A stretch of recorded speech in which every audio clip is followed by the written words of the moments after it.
Hello everybody, welcome back to another video today, reflecting on the absolute embarrassing performance we've just witnessed. Man United 4, Fulham 1, and where do I begin really? I mean, it was just an absolute shocking performance. We just didn't look interested today, and that first half was absolutely appalling. It's probably one of the worst first halves I've seen so far this season, and there's been a lot of bad periods this season, but that was awful. I mean, some of the goals we conceded in that first half were terrible. I mean, the first one, Dennis Odoi playing right back.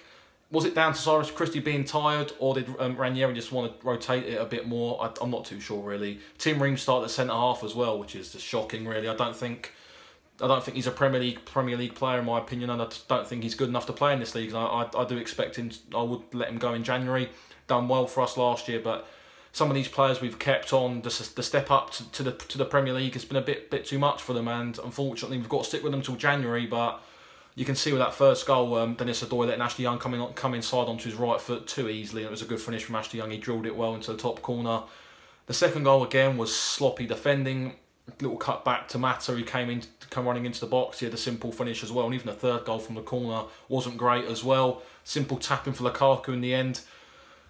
And there's a number of players there who I'm watching during that game, and I think to myself, you can't be bothered. They just simply cannot be bothered. There's so many big players there on big money. You look at the two main culprits, Seri and Anguissa. Seri's been poor for a while now, and Anguissa as well. It's embarrassing really, because you look at Callum Chambers, a centre half playing out of position in central defensive midfield, and he's been fantastic. He really has, and we did miss him today. I felt. I think when we take him out of the midfield, we do miss that work rate, that energetic work rate, the good engine in there. And you put Anguissa in there today, and he was awful. Let's be honest, he was shocking. And if I'm them two, Seri and Anguissa, if I'm watching Callum Chambers play week in week out, I'd be embarrassed. I really would be embarrassed at how well he's playing. This is not even his position either. He's a centre half playing in midfield, and I would be absolutely embarrassed at Anguissa as well, who's worth £30 million, and an Arsenal loanee's come into your position and is actually doing much better than you. And even Seri as well. Let's not forget in the summer, Seri was being chased by a lot of top European clubs, Chelsea, Barcelona. You know, you've got to be doing something to earn the respect to want them to sign you. But he's been terrible as well ever since August, and I think Tony Khan must be trying to dig up that receipt now, maybe finding in the small print players not suitable for winter maybe, because the signings that we've made in this summer as well have been poor. Schürrle again, not a great player. Not played well at all really, has he? And I mean, there's a number of players to me who look like in this type of relegation dogfight, they'd rather go and hide than actually go and make them stand up and be counted and actually give a go, and really want to fight for it and actually show that they can play for the shirt and they want to stand this league. Because at the moment, I'm looking at teams like Cardiff who've won again today, and they haven't got the best team in the world, have they? But they fight every week, and that's why they're 14th in the league at the moment, and they're looking quite comfortable at the moment because they fight every week, they believe in what they do. Even Newcastle as well. Teams like that, and I mean, it's just, I just don't know what we can do at the moment. I have a lot of sympathy for Ranieri. I think he's came in, obviously when you're a manager, you come in, you get that bounce. We've had that for a couple of games, and to me it's just looking like what can we do until January? And the thing is, if we go into January and we spend more money on about 8 or 9 players, it'd be stupid. I think it would just be absolutely ridiculous. I think the maximum we need to look to sign is maybe 2 or 3. Maybe get someone else in the midfield to go alongside Chambers, an extra striker up front, and maybe a centre half, and just try and get 3 players in to try and add to the spine of the team. I think if we're to sign more than 3 players, it would be silly, because we can't afford now to suddenly buy another load of players and hope that works. That would be absolutely ridiculous. And I do blame the recruitment for the situation we're in at the moment. I think Tony Khan needs to take a lot of the blame for this. He's got no experience of working in football before, I believe, prior to coming to here. And the summer transfer window, even last summer in the Championship, was a joke as well. And Mitrovic and Target really did near enough paper over the cracks, and probably one of the reasons why we went up last season. I'm looking at players this year. Again, the signings have been poor. We spent so much money coming up. Fosu Mensah's not been seen for a while. Vieto's hardly played. He come on towards the end of the game today. He started last week but got subbed off after half-time. Schürrle, Seri, Anguissa, there's 5 players there who haven't done it. Fabry again, a £5 million goalkeeper. That takes my total to 6 players who flopped really. And now I'm thinking, how much more can we take of Tony Khan looking at these statistical analysis, whatever it's called, to try and sign players, because it is failing. And these players who have brought in have failed. There's no way people can say they've been a success because they haven't. Them 6 players I've named there have absolutely failed, and failed quite terribly, really. And I do think it's time for Tony Khan to step aside and let our manager just buy his own players. I know Slavica Jokanovic had the problem with Tony Khan, Craig Klein as well. He had that ongoing problem for a number of windows, and people might say they have sympathy for Slavica. However, I don't think... I do have sympathy in a way, but if he was still in charge, would we have got better results in the last 3 games? I don't personally think we would have. I think Ranieri will get it right, but I do believe it will be a bit too late, and I do worry. And at the moment, I do believe we will go down. And I know it's December, and we've got some important games coming up now. You know, West Ham's, your Newcastle's, Huddersfield's. They're huge games. A couple of them are at home. West Ham Saturday at home as well. They won 3-2 today against Crystal Palace, I do believe. But now is the time for players to start digging in, and if they don't want to dig in, then bring in the players who maybe bring in players from the cold, like Johansson. Maybe when McDonald gets fit, maybe bring him in, because at the moment, until January, what can we do? Ranieri stuck with the same tools as Jokanovic was, and I do believe we've improved over the past couple of games, and it's a big shame to concede 4 goals today, because prior to today I did think we'd improved, and I was very optimistic we could have gone and got a good result today, got a point or something. However, some of these players just don't seem bothered anymore, and it's annoying me really, because we're down in that bottom.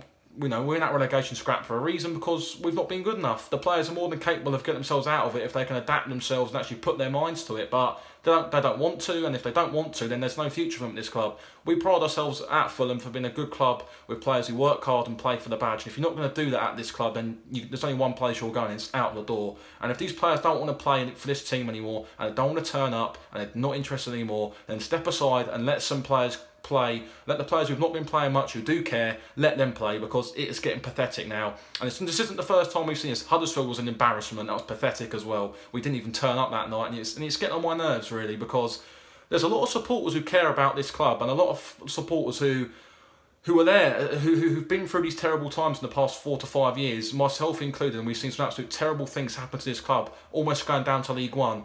And it was so positive to come up and I really believe that we could give it a good go this year. And the improvement has been there under Ranieri, as I said, and I do believe he is the right man for the job. I think if we can maybe get 2 or 3 players in that he would like, and maybe get a couple of these summer signings offloaded, because we signed too many players in the summer, and I do believe a number of these players they've not lived up to their price tags. There's too much of the whole playing for the name on the back of the shirt rather than playing for the club, playing for the badge on the front. And some of these players have got to go. And Gisa, hopefully he got sent off today as well. Apparently it was harsh, but I hope that's his last appearance in a Fulham shirt. I hope we loan him out in the January window, and then maybe sell him off permanently in summer, because for him to be if he's cost £30 million for an absolute donkey of a midfielder who really is useless. I mean, what does he offer to our midfield? He's all arms and legs, he's rubbish, he's not good enough. And to me, we do need another midfielder, as I said before. Chambers is a permanent in the midfield. Hopefully he can get fit back for West Ham on Saturday, because we will need him that day. He's a good player in there. And it's embarrassing for Seri and Anguissa, really. They need to hang their heads in shame, because it's pathetic. They're meant to be the better midfielders. And to think, as I said before, we've had to go and get a centre-half to come into midfield and show them how to play that position properly. It just shows you how terrible they've been. And of course we move on. Kamara's a slight positive note. Kamara, 2 goals, 2 games, scored a penalty today. Ranieri will not be happy with that, and I think the Mitrovic substitution at half-time was clever. Obviously he's a yellow card away from a suspension, and to take him off was a good idea. We need him for Saturday, and what's the point in him picking up a stupid yellow card in frustration, chasing the game, when we could do with him fighting fit and fresh for Saturday, which was clever from Ranieri. I understand that. But I do believe if we do come out this month with a negative points total, we don't get any positive results out of this month particularly, I think we're finished. And I just don't see how we can come back from it really after this month. If we go through West Ham, Newcastle, Wolves and Huddersfield and get some positive results, then that's fine. We're going to the January transfer window in a positive frame of mind. But if we don't, then it could be a very, very, very long rest of the season for us. And it could be an embarrassing one as well. I don't want that to happen, because I enjoy watching this team play really well. I've enjoyed Ranieri coming in. I think he's been a breath of fresh air in terms of what he's brought to the team. But if some of these players ain't bothered anymore, then just leave, because we're not going to. this club cannot allow certain players to pick up a wage in this situation. They've all got to dig in, because at the end of the day, it's not just the club's future on the line in the Premier League, it's their own future as well. I look at Aston Villa, who went down a couple of years ago. They were dreadful, and a number of their better players, lots of clubs weren't interested in. And when you do go down, a number of your better players don't seem to get the interest from other clubs, because they've seen the way they've played the previous season, and clubs don't really want to touch them. And there's a lot of... I do believe there's a lot of ego in our change room. We've gone from last season having a good team spirit to a lot of attitude and ego of players maybe believing they're better than our club. And if that's the case, then again, why are they here? This has been a tough wake-up call for us this season. It's been a hard season, and it's going to be an even harder one if we fail to show the fight required now. Because it's all right having the right managerial bounce that the new manager gets maybe 2 or 3 games that we've had. However, it needs to go on for longer than this, because we're in a situation, and it's serious now, we're really, really in the shit. And if we don't pull our fingers out soon, it could be a very, very embarrassing season where we could end up breaking some very, very bad records. We're already on the way to conceding 100 goals this season. We've not kept a clean sheet yet. We're into Christmas now, and I seriously worry long term, if we don't sort out some of these bad eggs in the changing room quickly, whether or not come February, March, we're still going to be with a fighting chance of staying in this league. I'll hopefully want to, I want to still be in contention come them months. But oh boy, I don't believe we performances like that will just see us go down with a whimper. And it's serious now, as I said, and I'm worried, because some of these Ranieri's trying hard on the training ground to implement his style of play, and it only seems like he's got half the players who are buying into it, and there's a number of players now who don't seem interested. And West Ham will be a huge game on Saturday. We'll need to win that. It's a must-win now. They won today. They'll be coming to our ground next week full of confidence, and they've got a good number of players there. It's going to be a tough, tough game. Newcastle away the following week, and it's getting to that point now where these games are the ones you need to win. And we've got to show some fight next week, because if we don't, then there's serious, serious trouble. But I'm going to end it there, guys. I could talk all day if I wanted to. If you did enjoy it, guys, hit that thumbs up, comment, subscribe, all that good stuff. Be back on Friday for the West Ham preview. Until then, take care.